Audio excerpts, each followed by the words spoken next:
We'll be back from the break. It's exactly 8 a.m. and at least very time that's where we get into our business tips and quotes. And of course, where you get inspired talking about what is that you need to know about business. What is that you need to know about success? As everybody really requires their business to get to a level that you really wish it should reach. But then, of course, you need to understand that there are the principles that you need to follow and get to understand. But of course, before we get there, don't forget Zabu. Just make your training experience much more easy and friendly. Start tonight to hashes the magic code and you'll be available with quite a number of opportunities. You can choose to buy government bonds and securities. That is according to your test. And of course, the markets open at exactly 8:15 a.m. and it close that is at 3:15 p.m. That is still East African time. Zabu, my money, my future, Monday to Friday, except on the weekends and the public holidays. And of course, if you're no longer still interested to transact in stocks, you can really feel free to transact them, sell them, and you'll be getting your money in an instant just on your mobile. No more excuse this time for not buying stocks, no more paperwork, and this can be done in your home area, in your village, whatever part, and you'll be a part of the stock market.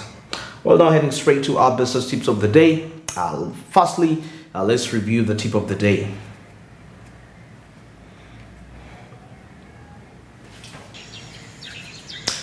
The tip of the day says that the critical ingredient is getting off your butt and, of course, doing something.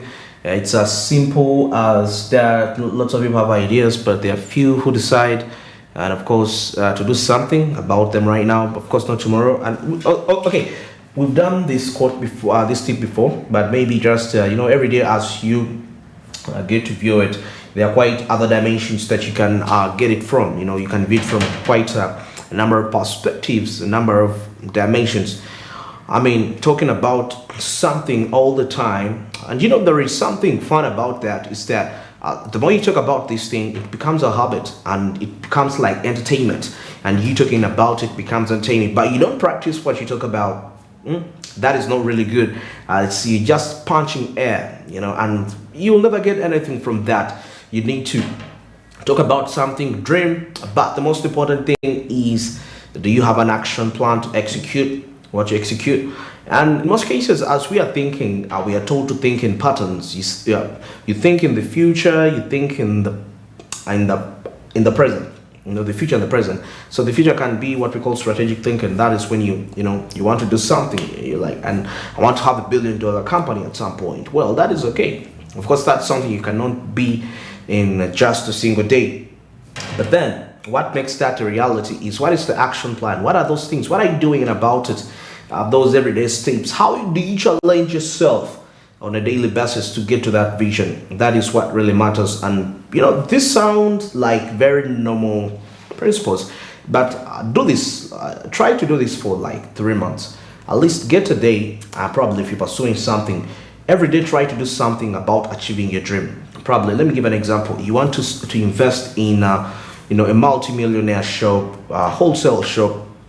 Every day try to engage with the people that are doing that, even though it's just for 30 minutes. Get information. You may find out, you may say that day one, I'm going to find out where do I get cheaper materials. Get out of your house, go find out.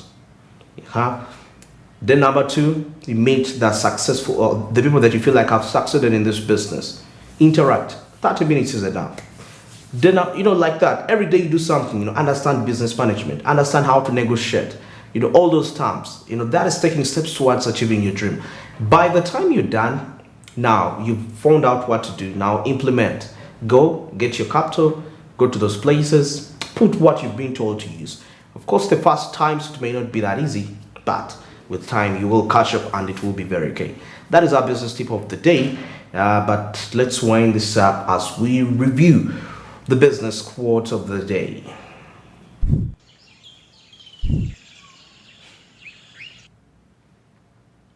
The business quote of the day says, winners never quit and quitters never win. Yeah, well, definitely it's always in most cases when you face frustrations about a career you're pursuing. Of course, the overall advice that you will get from your friends, from your peers, will be for you to resign or do something else for you. And maybe, yeah, sometimes you can't be failing because that's not what was really meant for you. maybe what you're doing is not the right thing for you. That is a possibility, but also that takes wisdom. There is the inner you, the higher self. The higher self can always know that despite that things are not working out well, there is still a future regarding that, and always listen to that. That will inspire you to keep on. And you will know something that, the reason as why this is failing out, maybe it's not meant for me. And you can know that, and it will be not wise for you to continue with it. Sometimes some of these quotes we need to, as much as we review them, yes, they are very okay, they are applicable, but it's important to approach them from a perspective of wisdom. There is a point where you have to quit something and move on to something better. And when you insist, probably you might end up living in failure for the rest of your life. And there is a time where, regardless of what it is, you have to move on in that direction. Don't lose focus.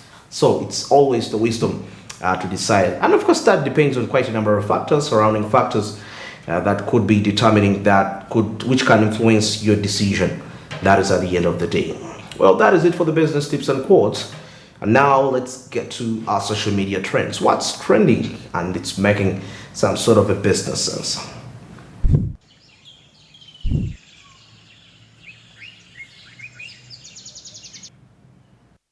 Now heading straight to our social media trends at this very point.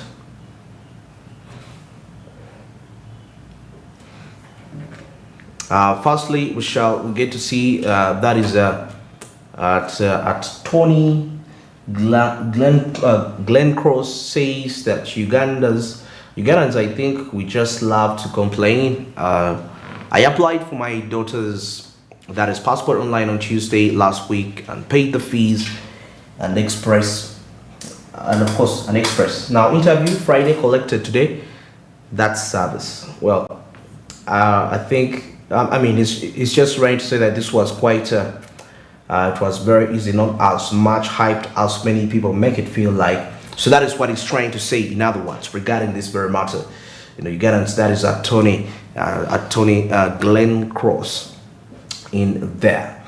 Over complaining, sometimes there could be some issues out there, and we really talk about, but not until you really get to experience that aspect yourself. We're still reviewing the social media trends, what is really trending, and how's the financial aspect as a result of that. Still moving on shortly. Now I will see Solomon Seranja says that finally Ugandans to get visa on arrival in South Africa. Now this is very, very great. Well, and I guess that is really great, some really amazing news for Ugandans out there after the president had a visit. Of course, talking about quite different ways South Africa and Uganda can work together to ensure economic, financial stability at the end of the day. So that is at Solomon Seranja saying, of course, now visas are quite, when you are on arrival, you are able to get a visa. It's no longer very, very hard as it was before. Now, at see Alan Kasuja, he says, the more I travel across Africa, the more I appreciate Uganda and Ugandans at the same time. And even with all our issues, East-West home is the best. And the most interesting aspect is that you will be surprised that the people that you look up to could be even having much more problems than your home country. That is at Alan Kasuja. And of course, I think he made quite a very, very important and it's fact. That is a fact that he mentioned in right there. Now, of course, that is something which this is at wrong government. Ugandans fighting poverty. Definitely trying to say that poverty is quite a very big giant. That's according to the figurative speech, the allegory there representing that. So that's that really trying to mean that it's never gonna happen. Probably whoever made this statement is not a Ugandan, and that's why they're in position to actually say such a thing regarding that. Well, what do you think about that? Is poverty really that big as we really think?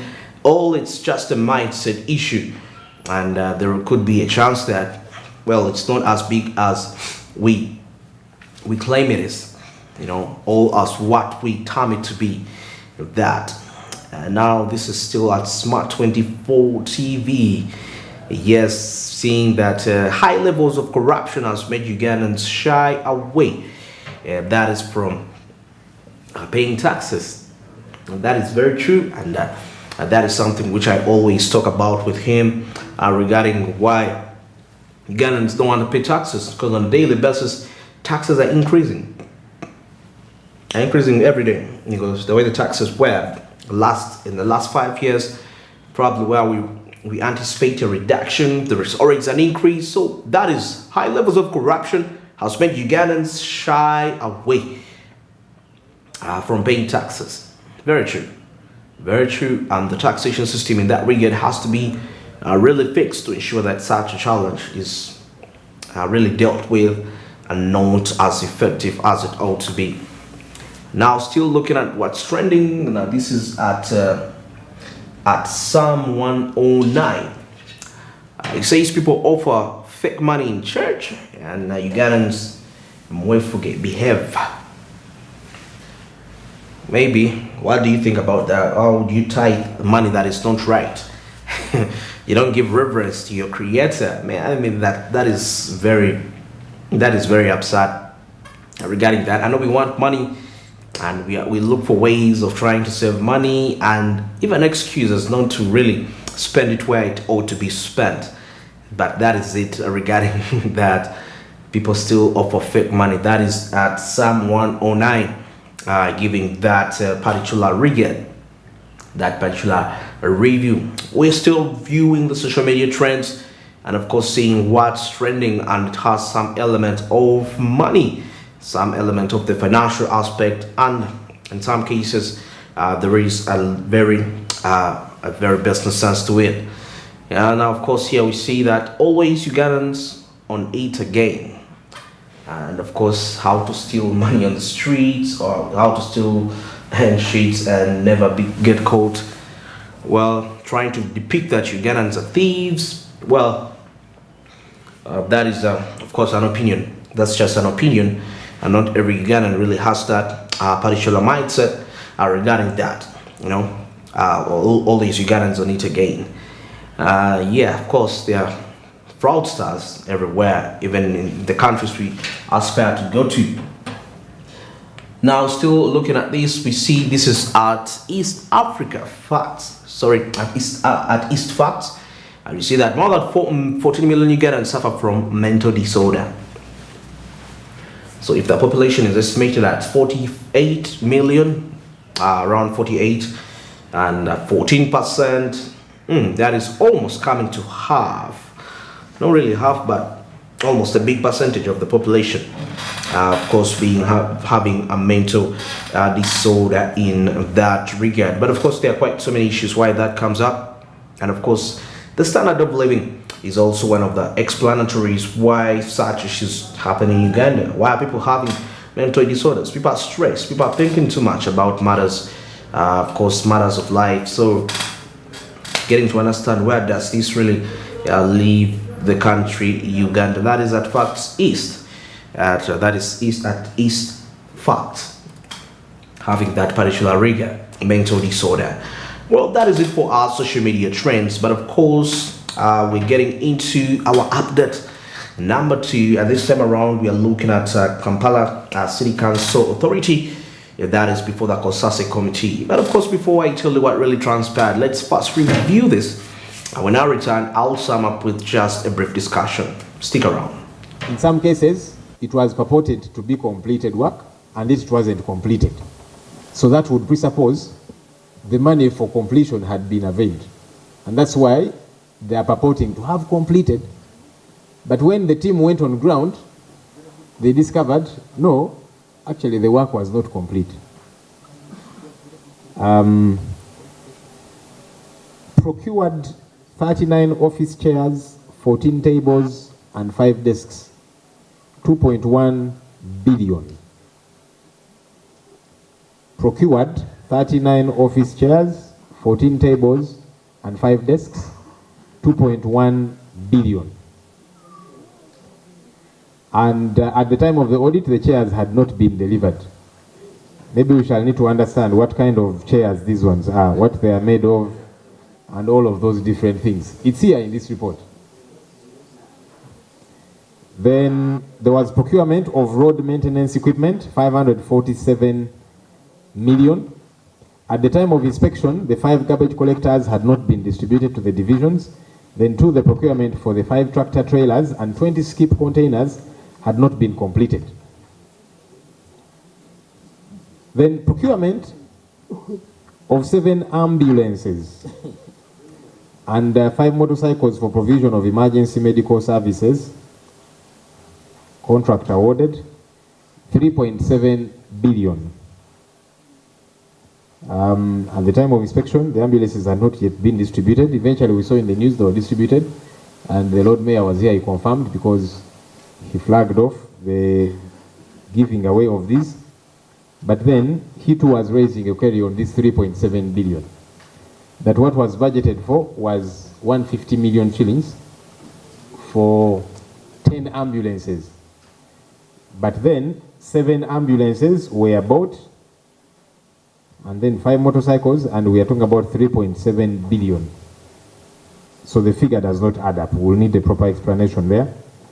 Then the procurement and signalization of 30 junctions and the construction of the traffic control center and JICA finalized, 3.7 billion. At the time of inspection, the procurement of the 30 junctions and construction had not been finalized. So these are major issues and delivery of services from implemented activities. So please help us to understand these issues, because some are purported to be completed and yet not completed. Then also there's queries about these figures. Some things we need to have a good understanding of. These 39 office chairs, 14 tables and 5 desks at 2.14 billion shillings.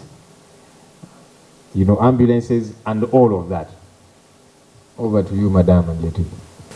I honestly think that the major challenge we are having with the team from KCCA is it's not a very organized team. And you see it even the way the submissions are coming through and all of that. And yet it's important for you to firstly be organized and then you do a good job. So there's many queries that we have been interacting over. First of all, the casual workers, these people who clean the streets and all of that, they get very little money. But then that money sometimes goes for months without coming through. Why? First of all, it's little money, but you're not paying it on time. They go for months without that money. It is not right. And then they said, you see, shortfalls. But now, why, when you have a shortage, why do you first focus on paying the bigger people and the small ones, so to call them, you're not attending to them? Other issues like NSSF, payee, these are statutory deductions that are not catered for, you know. You're not permitting NSSF for this stuff, so they're losing out on interest. This is money meant for them. Why? It is improper. And then, of course, the way they have expended money. Because their budget, the Auditor General is saying the outputs could not be quantified. And that means you're not able to ascertain, was this money properly utilized? It's a problem. Okay, so all the issues that you have seen us being insistent on, documents are not as available, this one is saying this, the other one is saying another thing altogether, money for renovations of classrooms and so on, 500 million shillings. They are cracks after a very short while. And then for them they're saying, but you see, that's not the money we used. We used our personal money. But the Auditor General is saying, this is the money that they spent, taxpayers' money. So all of these are questions that we want answers from the team from KCCA. They must be able to account, because this is taxpayers' money. You have got to put it to proper use. If not, then there get to be sanctions. Yes, there are other issues that we want them to properly account for. Okay, for example, there's a figure of 2.14 billion shillings. They bought 29 chairs and then I think 14 tables and that kind of thing for 2.1 billion shillings. What are these chairs made of? You know, so we've asked them, bring documentation that shows proper accountability. Who did you procure these chairs from? What are they made of for them to come to 2.14 billion shillings? All right. Then, of course, there's ambulances. They were meant to procure, according to the plan, 10 ambulances at 150 million shillings each. But then they procured 7. And I think there was 1 or 2 other items under that at 3.7 billion shillings. So what they budgeted for does not tarry. You end up buying less and yet you're spending a lot more money. All of this is money that we want properly accounted for. So we've asked them, go and get all of those documents. It's important. Bring receipts, bring contracts that show who you contracted, who supplied, how much, and then we are going to authenticate it, because this money must certainly be accounted for. That is the Kampala City Council Authority before the COSASI, and of course quite lots were being discussed there. Maybe before we get there, just the key highlights regarding that. We see that there was the issue of the payments to workers, one of the issues that were presented to the COSASI. Then we also see that the Auditor General says output cannot be that is quantified, and the 2.14 billion procured, of course, the 2.14 billion shillings bought 29 chairs, 14 tables, and there is need for accountability for that, and of course quite many more of that regarding. And of course, you know what it means for you to be on COSASI.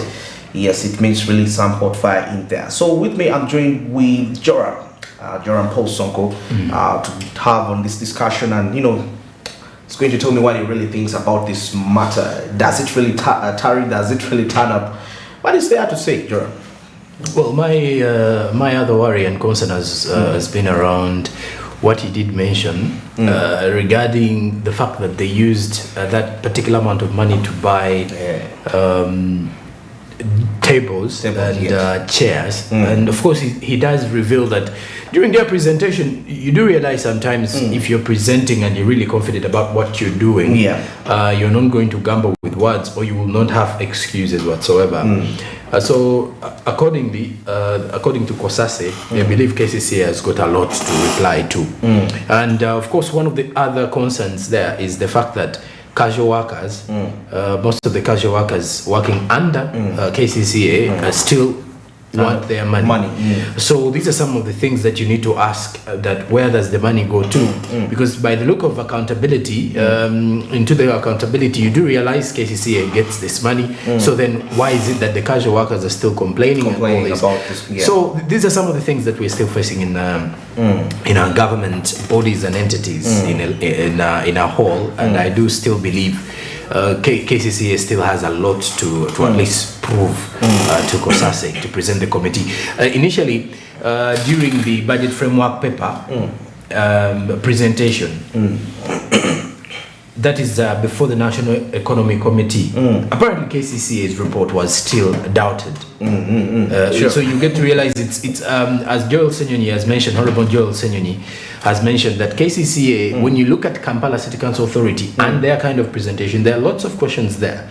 And so this takes us back to the fact that when you remember the National Economic Committee, while KCCA was presenting its performance for last year, there were still more questions there. So there were questions about why are we into such a situation? Why is it that KCCA still has issues in regards to their kind of reports that they bring in? There are always loopholes within them. So I don't know whether it's with KCCA or it is it's just the committees that don't deep understand. state within but then if at all that is so, then there are lots of questions to ask from the officials, starting with the ED and everybody within the capital. I mean, that is very, very interesting. And this also gives us a perspective of what we really think about government workers. I mean, being a government worker, if we're seeing such stuff, because in the private sector, we should expect such issues to be there. Because one of my major concerns was about paying workers. If KCCA was a private company, probably, but I mean, being a government agency, the ability to lobby funds and having a voice to speak, that is really very absurd. These are funds that are always allocated exactly. So it's a sure deal. Whether it's not a profit, that non-government like a profit-making organization that is going to make money, And maybe, but today in the New Vision, I saw something about KCCA returning 14 billion to the consolidated fund. And I'm thinking, okay, that is something, okay, to me it didn't add up very well. If workers are still demanding money, first of all, they're earning little money, and the money is taking months to come, and you're returning back that money. Why can't they clear them off for the previous months? The casual workers who street, it's all just a mess in there. When I look through, and I'm thankful to Honorable Joe Senyoni.